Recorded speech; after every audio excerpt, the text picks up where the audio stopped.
Speaking of weird sex stuff, weirdest, creepiest clip that went over the internet all weekend. There was a lot of weird sex stuff that went around the internet. There's that young blonde actress lady who was jiggling her breasts, and I'm not even covering, I don't really know what to cover on that story from Saturday Night Live. That perfectly wholesome compared to some of the other clips that went around. Notably, this clip from Senator Karen Berg of Kentucky. She's a Democrat, you'll be shocked to hear. She is suggesting that perhaps we ought to allow pedophiles to buy child sex dolls. I was completely unfamiliar with child sex dolls.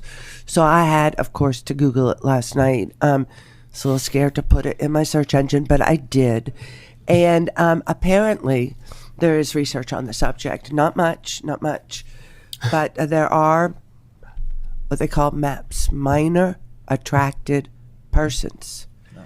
And the limited amount of research that's done on these dolls, guys, suggests that they actually, for people who are attracted to minors, that these dolls actually decrease their proclivity to go out and attack children. You can see the rest of the panel. It gives them a release head in their hands that makes them less likely to go outside of their home.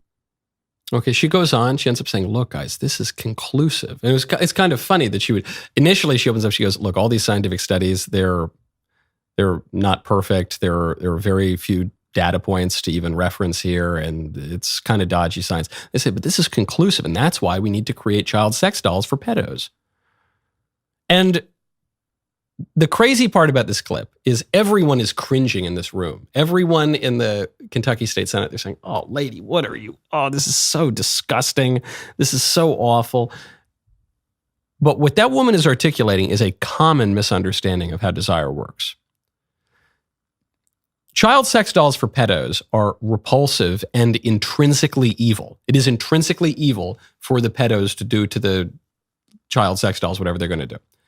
Even if this woman wants to make some consequentialist argument that actually it will reduce predation on actual children if the pedos get to it's just still intrinsically disgusting and evil for the pedos to do whatever they're going to do to the child sex dolls.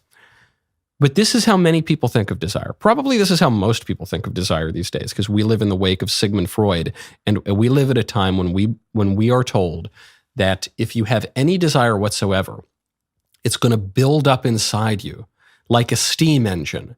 And that's why every so often, if you don't want to go crazy and explode, you got to just blow off a little steam.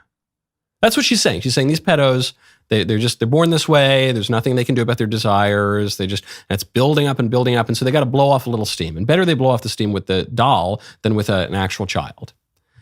The problem is that's not how desire works at all. That idea, which is associated with and comes from Freud, develops because of the technology of the time. Very often, we map our understanding of human nature and the human psyche onto the technology at the time. So today, we talk about the brain like it's a computer, because the computer is the chief technology of our time. So we talk about uploading our consciousness. We talk about downloading information. We talk about how we just got to process information faster, just like a computer. But 100 years ago, 130, 40 years ago, the chief technology was the steam engine. And so we talk about how you've just got these desires building up in your mind, and you got to just blow off a little steam or else you're liable to explode. But it isn't true. Actually, the ancients were much wiser than Freud and the modern people, and our civilization, as it had always understood desire, was much more correct than the people over the last 100 or so years. Desire is a matter of habit. Maybe people are born with certain inclinations. I'm not denying that.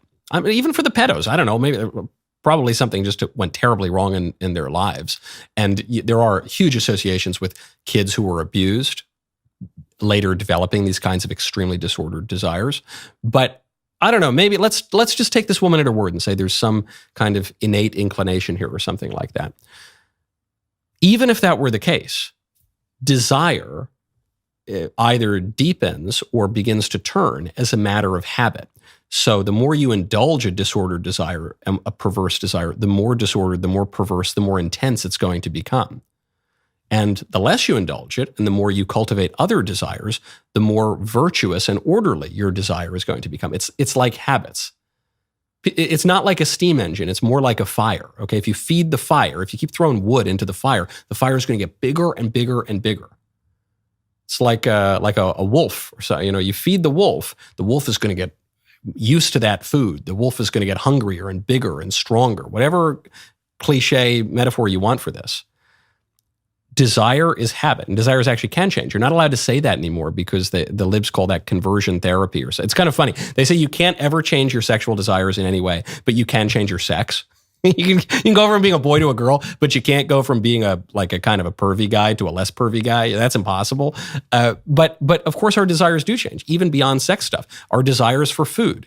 If you eat a lot of sweets, you're going to want to eat a lot more sweets. If you give up sweets for a month or two, you're probably not going to be as desirous of sweets anymore. Maybe you'll eat some healthier foods. This is true of habits. It's true of exercise. It's true of work ethic. It's true of everything. That's just true of human nature. The more we stick with this steam engine kind of view of human nature, the more pervy the country's going to get. We're going to get a country of people living under Senator Karen Berg who are doing weirder and weirder things for sex dolls.